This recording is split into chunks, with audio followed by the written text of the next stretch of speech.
बिस्मिल्लाहिर्रहमानिर्रहीम। अस्सलाम वालेकुम काश्तकार भाइयों, कैसे हैं आप दोस्त। आज की वीडियो में ये बताया जाएगा कि जिन दोस्तों ने राया या कनोला की फसल काश्त की हुई थी, उसके बाद उस अपनी ज़मीन में या उस रकबे में कौन सी की चीज़ काश्त करें जिससे उन्हें कुछ प्रॉफिट मिल सके, और कौन सी ऐसी फसल है जिसे काश्त नहीं करना चाहिए।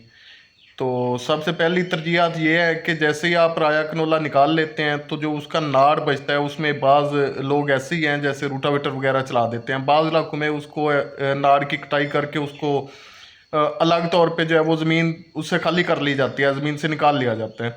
अगर तो आपने वो नाड़ को रूटावेटर कर दिया और फ़ौरन ही उसमें कपास लगा दी, तो होगा ये कि नाड़ जो है ये ख़ास किस्म का मवाद छोड़ता है, जिसकी वजह से कपास का जो उगाव है, जर्मिनेशन है, वो तकरीबन 50-60% जो है वो मुतासर हो जाता है। तो अगर आपने उस रकबे के पर कपास लगानी है या ऐसा ज़हन बन रहा है आपका कि आपने कपास ही काश्त करनी है, तो आप ऐसा करें कि उस रकबे को कमो बेश जो है 1 से सवा महीना जो है वो रेस्ट दें और मौसमी काश्त कर लें। क्योंकि अगर एडवांस फार्मिंग आप करेंगे, एडवांस जो है वो कपास लगाने की कोशिश करेंगे, तो आपका यूं समझ लें कि 50% जो है वो आपके कपास का जर्मिनेशन मुतासर हो जाएगा।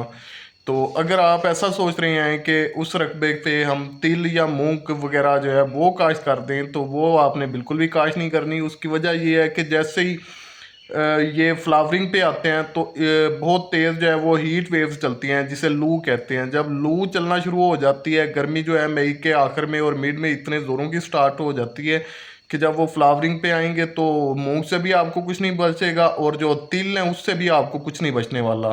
तो कपास आपके पास एक बेहतर ऑप्शन है, लेकिन अगर आप कपास में ताकीर ही नहीं चाहते, एक महीना आप लेट नहीं कर सकते या ज़मीन को आप खाली नहीं रहना देना चाह रहे, तो आप उसमें ऐसा करें कि चारा जात जो है वो काश्त कर लें।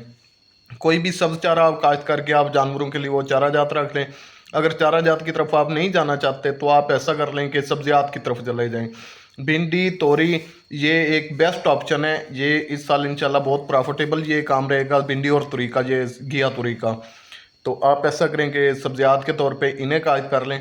अगर ये भी काश्त नहीं करना चाह रहे तो जनाब आप मकई काश्त कर लें। मकई भी एक प्रॉफिटेबल फसल रहेगी इस साल इंशाल्लाह। तो ये 3-4 ऑप्शन आपके पास बचते हैं। अगर आपने कपास की तरफ लाजमी जाना है तो फिर कमो बेश जो है वो आपको 1 माह का रेस्ट देना पड़ेगा ज़मीन को। और अगर आप रेस्ट नहीं देना चाह रहे तो जहाँ पे आप 8 या 10 किलो बीज का जो है वो कीरा करते हैं, वहाँ पे आपको 13 या 14 किलो कीरा करना पड़ेगा।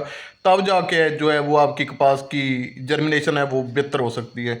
दोस्तों, मेरी आज की वीडियो आप दोस्तों को समझ आ चुकी होगी। नए देखने वाले दोस्तों से गुजारिश है कि अगर मेरी वीडियो अच्छी लगती है तो आप मेरे यूट्यूब चैनल गुल की दुनिया को सब्सक्राइब कर लें, ताकि फसलों के मतलब जो भी मालूमाती वीडियोस बनाई जाती हैं वो आप तक बर वक्त पहुँच सके और मेरी हौसला अफजाई हो। मिलते हैं एक नई वीडियो के साथ, तब तक अल्लाह हाफिज़।